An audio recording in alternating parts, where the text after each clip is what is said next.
So friends, class 9th का English का paper हो गया है और भाई 1 नंबर का पेपर हुआ है सभी स्टूडेंट्स का। कमेंट करके बताना भाई आपका कैसा हुआ। जैसा मैंने आपको बताया था बिल्कुल सेम टू सेम तो नहीं कहेंगे, मैं सच बोलूँगा, लेकिन बहुत ज़्यादा क्वेश्चंस वैसे भी देखने को मिले हैं। मैंने आपको पहले बताया था कि मैंने जो करवाया है वो आपका सैम्पल पेपर है, उससे मिलता जुलता ही आएगा। ठीक है, तो अब देखो यहाँ पर मैं आपको निशान भी लगवा देता हूँ कि भाई कैसे कैसे आंसर्स आपके रहेंगे। आप देख लेना, अपने आंसर्स मिला लेना। सबसे पहले पैसेज आया था। अब मैंने आपको जैसा सिंपल पैसेज दिया था ना प्रैक्टिस के लिए, बिल्कुल वैसा ही पैसेज आया है गंगा माँ का, गंगा रिवर का। ठीक है, तो यहाँ पर देखिए क्वेश्चन नंबर फर्स्ट क्या है, Khalistan is a life line for millions of Indian. तो देखो इसका तो ढूंढने की जरूरत ही नहीं है, गंगा का पैसेज है तो गंगा ही हो जाएगा इसमें। ठीक है, Ganga is a life line for million of Indians, समझ गए। और अगर आप ढूंढते तो भी देखिए आपको यहाँ पर पहले ही लाइन में मिल जाता, for million of peoples in India river Ganga is most great river. समझ सकते हो। तो कहने का मतलब क्या है कि यहाँ पर जो है बहुत ही इजी पैसेज था, आप लोगों ने कर लिया होगा। मैं करवा देता हूँ आपको जल्दी से सॉल्यूशन। पहले का हो जाएगा गंगा। ठीक है, इसके बाद दूसरा है खालिस्तान of world population lives near river Ganga. तो कितनी परसेंट पॉपुलेशन रहती है, 10%। इसके बाद है Ganga is the Khalistan most polluted river in the world, कितने नंबर की, तो ये हो जाएगा 5th नंबर की। ओके, इसके बाद हम आगे चलते हैं। आगे एक क्वेश्चन आता है, Ganga is the Khalistan largest river in the world by the amount of water that flows through it. तो ये हो जाएगा 3rd, तीसरी सबसे बड़ी नदी है। ठीक है, इसके बाद हम आगे चलते हैं,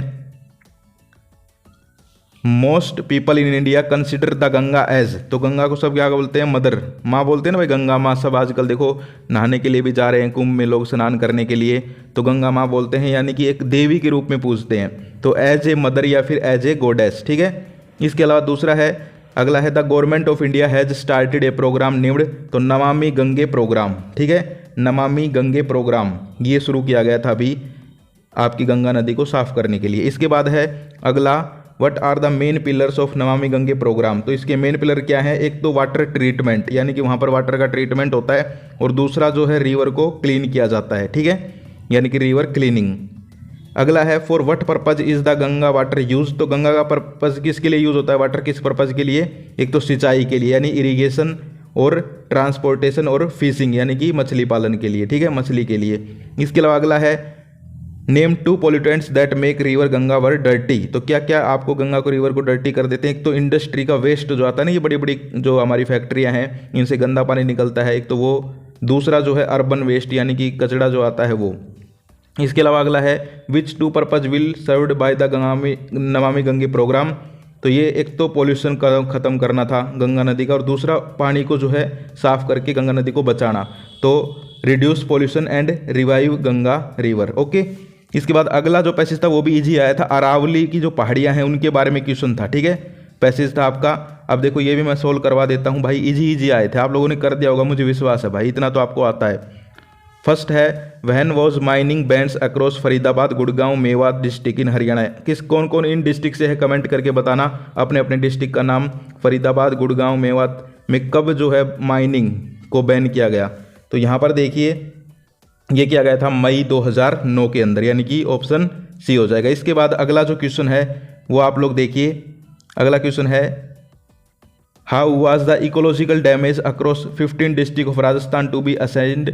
तो ये हो जाएगा by the satellite imaginary, by the satellite imaginary. इसके बाद जो अगला क्वेश्चन है वो देखिए आप लोग, who chaired the special bench of supreme court. ये सारे जो आंसर्स हैं ये आपके पैसेज में साफ साफ लिखे हुए हैं, मैं आपको जल्दी जल्दी सोल्व करवा रहा हूँ आपका पैसेज, आपका पेपर। तो ये हो जाएगा ऑप्शन ए, के.जी. बालकृष्णन। इसके अलावा अगला है, which of the lake in Rajasthan has dried up in May 2009। तो ये हो जाएगा option D, the Rajsamand lake. ठीक है, वो सूख गई बिल्कुल। इसके बाद हम आगे चलते हैं, how is the Aravalli hills affected. तो अरावली हिल्स क्यों अफेक्टेड है, क्योंकि वहाँ पर जो है माइंडलेस माइनिंग होती है। ठीक है, तो इसकी वजह से अफेक्टेड है। दूसरा है, why have some of the lakes on the Aravalli range gone dry. Because वहाँ पर जो है बार बार माइनिंग होती है तो पानी का सतर जो है नीचे चला गया। The mines has gone to deep so water levels exposed. Okay, ये लिख देंगे। इसके अलावा अगला है, what does the dryness of these lake indicate. This indicates that in future there is the lowest water levels. ठीक है, हमें पानी नहीं बचेगा बिल्कुल भी। इसके अलावा अगला है, how many mining leases were cancelled by the Supreme Court in February 2010। तो 157, 157। इसके अलावा अगला है find the word from the passage which means shows that something exist, तो ये हो जाएगा इंडिकेट्स। क्या करके आप लोग, इसमें होगा इंडिकेट्स, देख सकते हो आप यहाँ पर। अगला है उसमें क्या हो जाएगा, वर्ड डेवलपमेंट का उल्टा क्या होगा, तो ये होगा डिवेस्टेटेड। देखो आपका जो पैसेज था उसमें ऊपर ही ऊपर है एक वर्ड, ये होगा इसका, देखो ये रहा डिवेस्टेटेड, ठीक है, ये रहा डिवेस्टेटेड। तो ये हो जाएगा, डेवलपमेंट मतलब क्या होता है, कुछ भी बनाना यानी कि कुछ भी निर्माण करना, और डिवेस्टेटेड क्या होता है, तबाह करना, तो ये उसका उल्टा हो जाएगा। ओके, इसके अलावा हम लोग आगे चलते हैं। देखिए अपोजिट पूछा हुआ था। इसके बाद आपकी ग्रामर देखिए, ग्रामर मैं सोल्व करवा रहा हूँ यहाँ पर, ग्रामर को अच्छे से सोल्व कर लीजिए। आपने क्या क्या करके हैं आप लोग कमेंट करके जरूर बताना भाई किसके कितने नंबर बन रहे हैं। तो पहला है I Khalistan the Taj Mahal last year, visit दे रखा है, तो ये हो जाएगा विजिटेड, आई विजिटेड यानी कि ऑप्शन सी हो जाएगा। अगला है the patient had died before the doctor came, came हो जाएगा ऑप्शन ए, ठीक है। इसके अलावा हम आगे चलते हैं। तो आगे देखिए आपकी पंचुएशन, इसमें कौन सी होगी बताना कमेंट करके। इसमें मैं बता देता हूँ, इसमें होगा B, my name is doctor Suman Kumari, B हो जाएगा, एम बड़ा है, डॉक्टर है, फिर डॉट है, सुमन कुमारी, ठीक है, तो बी हो जाएगा। इसके बाद हम आगे चलें, work hard लेस्ट you should fail, इसमें शुड आएगा ऑप्शन ए। चेंज करनी है वॉइस, वॉइस होगी राम नोज मी की, बताओ क्या होगी, इसमें हो जाएगी सी हो जाएगी, I am known by Ram, ठीक है, सी हो जाएगा, I am known by Ram. इसके अलावा आगे चलते हैं, चेंज टू इनडायरेक्ट स्पीच यानी कि आपकी नरेशन थी, the teacher said to me honesty is the best policy, इसमें हो जाएगा option D, the teacher told me that honesty is the best policy, D हो जाएगा। इसके अलावा जो है आपकी प्रीपोजिशन थी, he is junior to me, to आएगा इसमें, ठीक है, ऑप्शन बी। इसके अलावा I have an European friend, an आएगा, ऑप्शन सी। ओके, इसके बाद हम आगे चलें। आगे जो है आप देख सकते हो, will you lend me some money, some money आएगा। ओके, इसके अलावा आगे चलें तो आगे देखिए, Harish is back from work he must take rest, इसमें क्या होगा बताओ। तो इसमें जहाँ तक मुझे लग रहा है पहला ही हो जाएगा, Harish is back from work and he must take rest, option A. अगला है I am very hungry the fridge is empty, I am very hungry but the fridge is empty, but हो जाएगा। ओके, स्टिल तो शायद नहीं होगा, but he होगा। इसके अलावा अगला जो है माई कज़न एंड ग्रैमदर, इसमें हो जाएगा लाइक, ठीक है, लाइक हो जाएगा इसमें। इसके बाद राइटिंग स्किल्स थी। अब मैंने तुम्हें चिल्ला चिल्ला के क्या बताया था भाई, एप्लीकेशन किसकी आएगी, प्रिंसिपल और स्टूडेंट की आएगी, ठीक है। मैंने कहा था कैसे भी आ सकती है, लेकिन आएगी किसकी, स्कूल प्रिंसिपल और स्टूडेंट की, चाहे वो सेक्शन चेंज करना हो, चाहे फुल फी कंसेशन हो। तो देख लो भाई, मेरी वीडियो देख लेना इंग्लिश वाली जाके भाई। एसएसटी के पेपर में मैं खुद कह रहा हूँ कि ज़्यादा नहीं आया, लेकिन इंग्लिश के पेपर में मैंने जैसा आपको बताया था वैसा ही आया है, देख सकते हो। Write an application to the principal of your school for asking transfer certificate, same to same देख लो, वैसे की वैसे ही है जैसी बताई थी मैंने, ठीक है। और भाई मैथ का भी पेपर लेके आने वाला हूँ, मैथ में भी जो बता दूंगा वैसे ही आएंगे क्वेश्चंस, ठीक है, सिर्फ वैल्यू चेंज होगी। बहुत जल्दी मैथ की वीडियो आएगी, 1 नंबर का पेपर होगा तुम्हारा, 1 नंबर का रिजल्ट आएगा। अगला जो है, अगला भी यहाँ पर लेटर था, तो आपने एप्लीकेशन कर दी होगी, मुझे पता है भाई, एप्लीकेशन जो है आपकी फेवरेट आई थी, अच्छी आई थी, ठीक है। लेटर था ये कंप्लेनिंग वाला लेटर, मैंने आपको बताया था कंप्लेनिंग वाले लेटर्स आएंगे।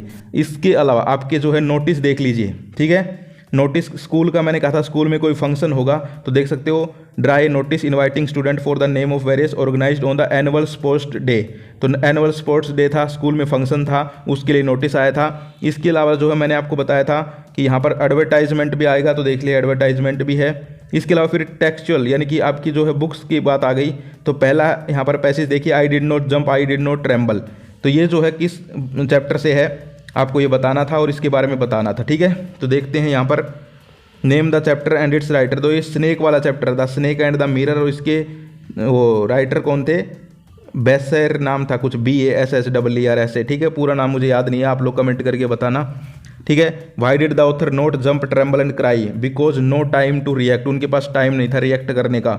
How far was death from him, 3 से 4 इंचज़, ठीक है, the death was away from him 3 to 4 inches. अगला है where was the snake coiled, तो राइटर्स यानी जो ऑथर था उसकी लेफ्ट आर्म, ठीक है, लेफ्ट आर्म ऑफ ऑथर। अगला है find a word from the passage which mean समझ स्ट्रेच्ड, तो ये हो जाएगा स्प्रेड आउट, स्प्रेड आउट, ठीक है, स्प्रेड आउट इसमें होगा भी कहीं ना कहीं, देख सकते हो आप लोग, वो हो जाएगा स्ट्रेच्ड आउट, ठीक है, स्प्रेड आउट ही होता है। इसके बाद हम आगे चले भाई, अगला सेकंड वाला ये था, तो ये भी आपने कर लिया होगा, ठीक है। ये भी इजी था, कोई दिक्कत वाली बात नहीं है। 1 नंबर का पेपर हुआ है स्टूडेंट्स का, आपका भी मुझे पता है बहुत अच्छा हुआ है। और देखो अगर तुम लिख के आए हो भाई, तुम्हें पास होने से कोई नहीं रोक सकता। अगले जो क्वेश्चंस थे, मैंने देखिए आपको क्वेश्चंस बता दिए थे कि भाई जितने जितने मेन कैरेक्टर्स हैं उनके बारे में पूछा जाएगा, देख सकते हो आप लोग, ठीक है। दूसरा जो है स्टैंजा भी देख सकते हो, उसी पोएम से है, जैसा मैंने आपको बताया था रोड नोट टेकन वाले से, ठीक है, उसी से आया कि नहीं आया देख सकते हो। इसके अलावा हम बात करें, मैंने आपको क्या कहा था, सेंट्रल आइडिया जरूर कर लेना। मेरी वीडियो देखो आके, SST की छोड़ो, SST में मैं खुद कह रहा हूँ कि ज़्यादा काम नहीं आया, क्योंकि भाई कई बार क्या हो जाता है पेपर बदल जाते हैं। लेकिन जो है इंग्लिश के अंदर जैसा मैंने आपको बताया था, शेरा का सारा वही आया है। मैंने सेंट्रल आइडिया चिल्ला चिल्ला के बोला था, मेरी वीडियो देख सकते हो, आज भी पड़ी हुई है यूट्यूब पे, सेंट्रल आइडिया आया है, देख लो वाइंड वाली का, ठीक है। इसके अलावा मैंने सारी चीज़ें आपको ये जो है बता दी थी, इंपॉर्टेंट करेक्टर स्केच भी मैंने आपको बताया था एक आएगा, तो देख सकते हो character sketch of happy Prince, देख सकते हो करेक्टर स्केच, देख सकते हो आप लोग, इंपॉर्टेंट है। और टोटो का एक क्वेश्चन मैंने बताया था, ये देखो ये रहा, why did the author grandfather decide to buy Toto, देख सकते हो। तो ये जो है ओवरऑल आपका पेपर था भाई, कैसा हुआ कमेंट करके जरूर बताना। इंपॉर्टेंट जो है अब मैथमेटिक्स का पेपर है आपका, और भाई मैथमेटिक्स थोड़ा हार्ड आता है, तो आपको टेंशन लेने की जरूरत नहीं है, मैं जो है वीडियो बना दूंगा, वो क्वेश्चन आप लोग कर लेना, वैसे ही क्वेश्चंस आएंगे, बिल्कुल जो है आपको वैल्यू बदलेंगे सिर्फ, ठीक है। जैसे मैंने अगर आपको बता दिया कि भाई √6, √9, √8, √11 इनमें से कौन इरेशनल नहीं है, तो ऐसे ही आएगा सेम टू सेम, बस ये √ में वैल्यू बदल जाएंगी, समझ गए। तो कहने का मतलब क्या है कि आपको जो है अब अगले पेपर की तैयारी करनी है, ये आपका हो गया, अच्छा हुआ। तो ये थी आज की वीडियो, आज के लिए इतना ही, फिर मिलते हैं, जय हिंद जय भारत।